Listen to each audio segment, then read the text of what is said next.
سابقہ سپاہی بھی ہے، وہ کسی فائر لگنے سے کسی گولی کا نشانہ نہیں بنے، بلکہ وہ گاڑی ٹکرا جانے کے باعث پہلے ڈمپر میں لگتی ہے، پھر کلٹی ہوتی ہے، پھر وہ گاڑی ایک ٹاور میں، ایک کھمبے میں جا کے ٹکراتی ہے اور سمیش ہو جاتی ہے۔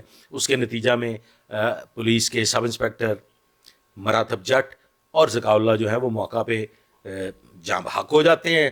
ارسلان جو ہے وہ شدید زخمی ہے، ایک ہاسپٹل میں زیر علاج ہے۔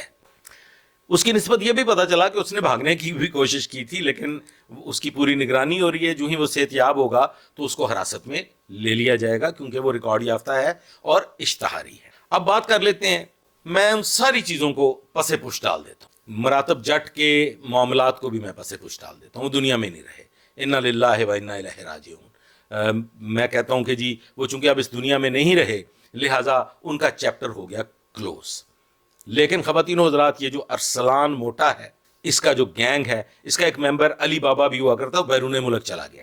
یہ جو گینگ ہے، ان کے پرانے پولیس والوں سے اور بہت سے اثر رسوخ رکھنے والے لوگوں کے ساتھ بہت قریبی تعلقات ہیں۔ خواتین و حضرات، یہ حال ہی میں کچھ عرصہ قبل شاد باغ میں ایک بہت بڑی واردات ہوتی ہے جیب تراشی کی۔ اس میں جو پولیس ہے اس کو سفارشی بھی پولیس افسران ہیں، اور وہی سفارشی پولیس افسران وہاں پہ ریکوری بھی دے کے آئے ہیں، یعنی کہ وہ جو وہاں لوٹا گیا مال تھا وہ ریکوری بھی پولیس افسران نے دی۔ تو اس سے یہ ثابت ہو گیا کہ اس موٹا صاحب جو ہے، یہ جو موٹا ہے ارسلان، اس کے ساتھ پولیس والوں کے کافی تعلقات ہیں، اور وہ کسی حد تک اس کی پشت پناہی بھی کرتے ہیں۔ کسی حد تک کیا کرتے ہیں جی؟ اچھا جی، اب بات کر لیتے ہیں تفتیشی پوائنٹ آف ویو سے۔ تو خواتین و حضرات، شیخوپورہ پولیس اس کی تفتیش کر رہی ہے، کیونکہ مقدمہ شیخوپورہ پولیس کے پاس ہے۔ انکوائری کر رہی ہے لاہور پولیس، اور لاہور پولیس جو ہے اس میں بڑے زیرک پولیس آفیسرز، انتہائی ایماندار اور بڑے اچھے انسان ہیں۔ نوید صاحب جو S S P investigation Lahore ہیں، وہ انکوائری کر رہے ہیں، اور باقاعدہ ایک پینل، ایک ٹیم ہے، اس میں کوئی بھی دقیقہ فروغداشت نہیں ہوگا، اور جو ذمہ داران ہیں، جو اس واقعے میں حالات پیش آئے ہیں، اس کے مطابق ان کو باقاعدہ ڈپارٹمنٹل ایکشن ہوگا اور ان کو سزائیں ملیں گی، قانونی کارروائی اس کے علاوہ ہوگی۔ اب جو مقتول ہیں، میں آپ مقتول کا لفظ استعمال کروں گا، مقتول جو ہیں مراتب جٹ، ان کے لواحقین جو الزام عائد کر رہے ہیں، تو صاحب اس میں الزام عائد کرنے والی کوئی بات نہیں، میں تفتیشی ٹیکنیکل پوائنٹ آف ویو سے بات کرنے لگا ہوں۔ گاڑی پہ فائر ہوئے، کوئی شخص گاڑی کو فائر لگنے سے جاں بحق ہوا یا نہیں ہوا، یہ ایک الگ سوال ہے، لیکن وجہ موت کیا بنتی ہے صاحب؟ وجہ موت بنتی ہے ان کا پینک ہونا، اور وہ پینک کیوں ہوئے ہیں؟ ان فائرز کی وجہ سے پینک ہوئے ہیں، وہ اپنی جان بچانے کے لیے، اپنے آپ کو موت سے بچانے کے لیے خوف زدہ ہو کے جب انہوں نے گاڑی بھگائی ہے، تو خواتین و حضرات وہ گاڑی کھمبے سے ٹکرا رہی ہے۔ تو وجہ کیا بن رہی ہے؟ وجہ بن رہے ہیں وہ فائرز۔